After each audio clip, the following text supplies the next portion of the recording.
Assalamualaikum warahmatullahi wabarakatuh.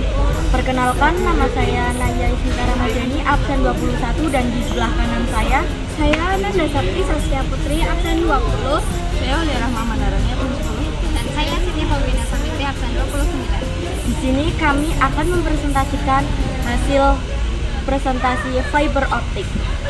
Fiber optik adalah saluran transmisi yang terbuat dari kaca atau plastik yang digunakan untuk mentransmisikan data melalui media berupa cahaya dari suatu tempat ke tempat lain dengan waktu yang sangat cepat dan data yang sangat besar. Tahu nggak sih ada berapa jenis-jenis fiber optik?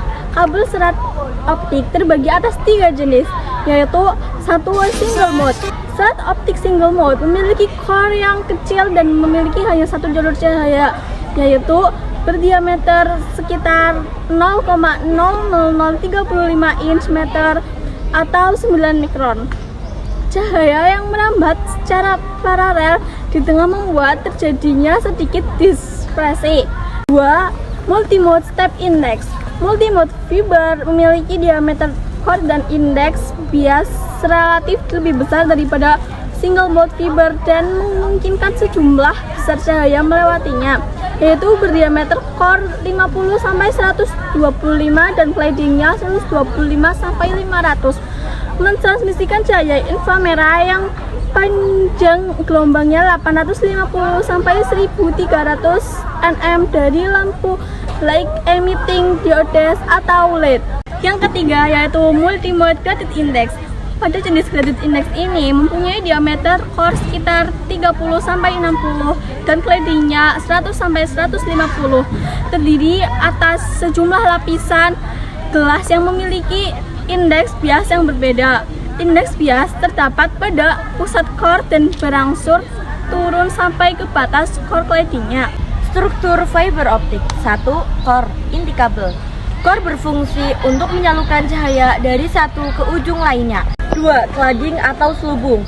Cladding berfungsi sebagai cermin, yaitu memantulkan cahaya agar dapat merambat ke ujung lainnya. Cladding merupakan lapisan selimut selubung yang dilapiskan pada core yang memiliki diameter 125 sampai 250. 3. Coating atau pelindung. Coating berfungsi sebagai pelindung mekanis yang melindungi serat optik dari kerusakan dan sebagai pengkodean warna pada serat optik. 4. Strengthening atau serat penguat. Strengthening serat berfungsi sebagai serat yang menguatkan bagian dalam kabel sehingga tidak mudah putus dan terbuat dari bahan serat kan sejenis benang yang sangat banyak dan memiliki ketahanan yang sangat baik. 5. Jaket kabel atau songsong kabel. Jaket kabel atau outer jaket berfungsi sebagai pelindung keseluruhan bagian dalam kabel serat optik. Serat di dalamnya terdapat tanda pengenal dan terbuat dari bahan PVC. Jaket kabel merupakan bagian terluar dari sebuah kabel fiber optik. Prinsip kerja fiber optik. Yang pertama, sinyal awal atau source yang berbentuk sinyal listrik pada transmitter diubah oleh transducer elektropik, diode atau laser diode menjadi gelombang cahaya.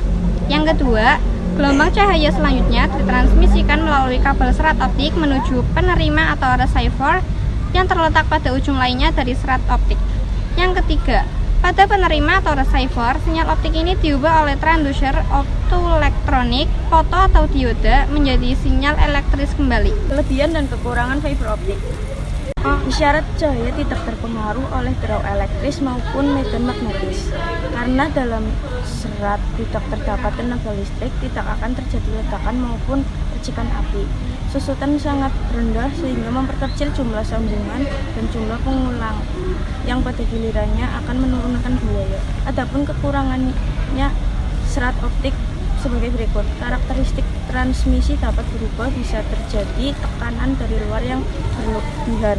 Konstruksi fiber optik lemah sehingga dalam pemakaiannya diperlukan lapisan penguat sebagai proteksi.